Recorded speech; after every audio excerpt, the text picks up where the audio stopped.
Hey everybody, welcome back. Here to talk a little bit about land rush and some tips for doing your land rush. So if you're a new player, these will help you. If you're an old returning player, these are something maybe you might not have thought about. And also down below in my description, I have the code for the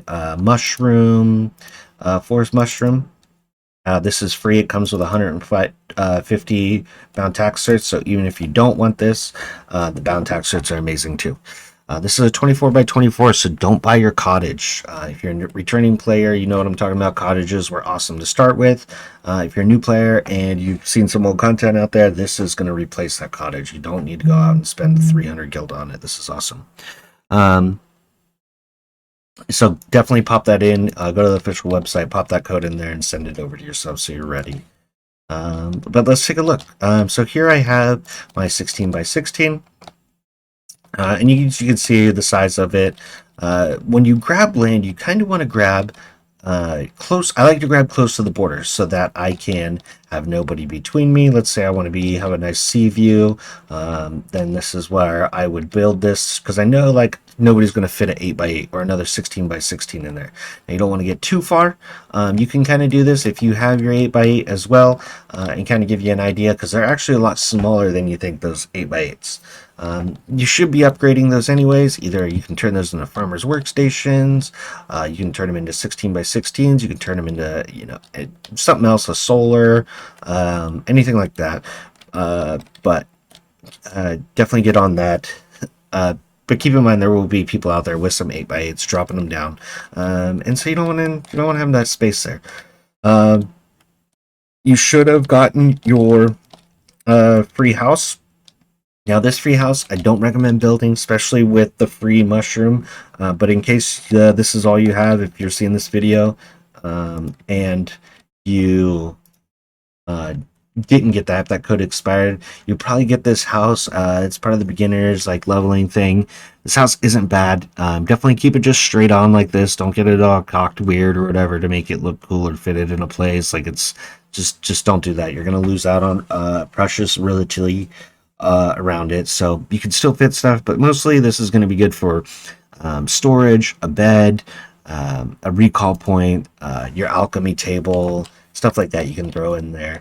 But again, try to use your mushroom, try to use, cottages, things like that. Something that's going to give you more real estate and allow you to plant more things around it.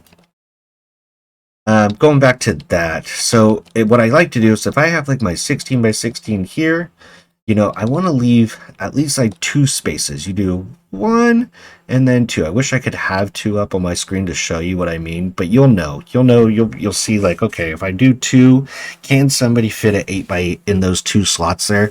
Yes, they can. But realistically, there's going to be enough land. I don't think somebody's going to be that big of a dick. They might. It might be just somebody new that really wants to have this 8 by 8 spot right here, but their house be way over here. I've seen people do crazy things. So I like to keep all my land in one place, and keep them relatively close. And you can kind of section off a little more land because if I have my 16 by 16 here, what I can do is like, let's say I plop this down, you can see, these borders aren't up once you build it. Nobody's seeing these borders, and so a lot of people are going to their house, they're doing their chores, and then they're jamming back out into the world to go grind, go do events, things like that. But what I like to do is I actually like to plant around this border. So if I have extra seed bundles, if I have extra trees or something, what I'll do is like if I section off a bunch of stuff and I'm just planting, a shit ton of trees around my 3 different plots. It looks like I have a shit ton of trees already. Well, why don't I throw quite a few more trees around it, and it's really not that obvious. Some people, they might snipe them every once in a while, but often enough, everybody just leaves it alone. Like it looks like so much, a part of your farm already that most people are on their way doing other things. So keep in mind where you want to build. This is key to you to make sure. I like to be close to where packs are, where your vendors are, so you're not, wasting a bunch of time. Like if I'm building way over there and I'm not trying to get my packs over there, or my merchants. Everything's right here, so it's actually really convenient to be close to these guys. Now, it's not like a necessity, obviously, but it is a nice thing. Recommendation. Also, keep in mind, like, you don't want to spread out your land too much. Just because you have a bunch doesn't mean you want to have like an arid place, a temperate place, a tropical place. Like, wouldn't recommend it. Try to keep your land pretty consolidated. This way, you can do a lot more with that land. Like I was saying. And then also, scope out where you're going to build. This place up here is really nice.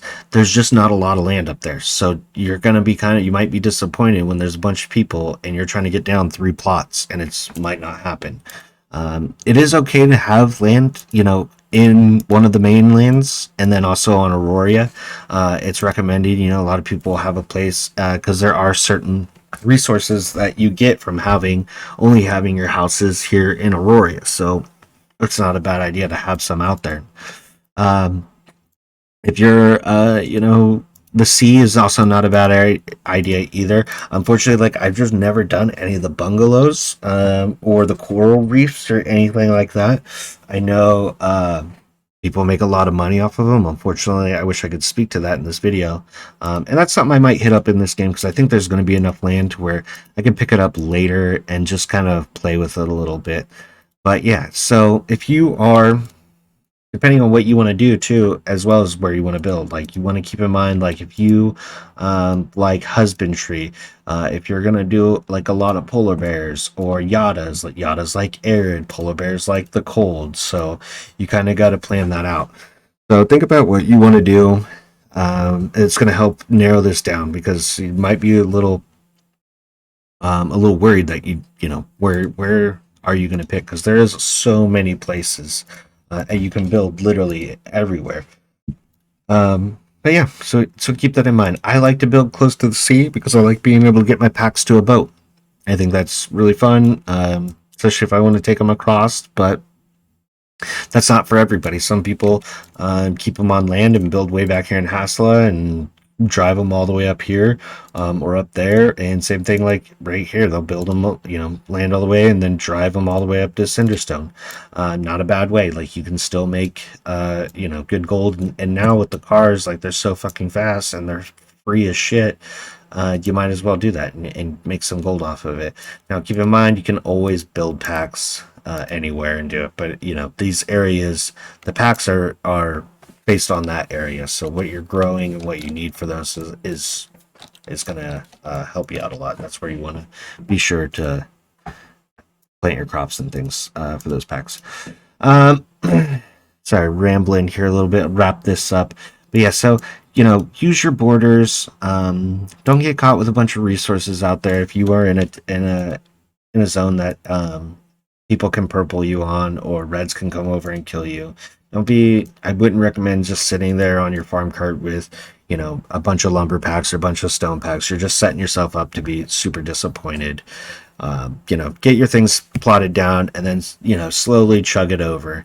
And that also is what helps about building close to places like this that you can build your lumber packs, build your stone packs at, whether you're close to the town here or you're close to your little I don't know what you call these, really your specialty workbench outpost areas. You can do all your packs here. So keep that in mind. Like the closer you are to that, the easier it's going to be. So if you guys have questions, please drop them below. Again, make sure to use that code. It's in the description below.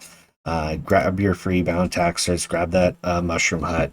And I hope you all have a great land rush. Hope you all get exactly what you want to accomplish and get to live where you want to live. All right, guys, have a good night.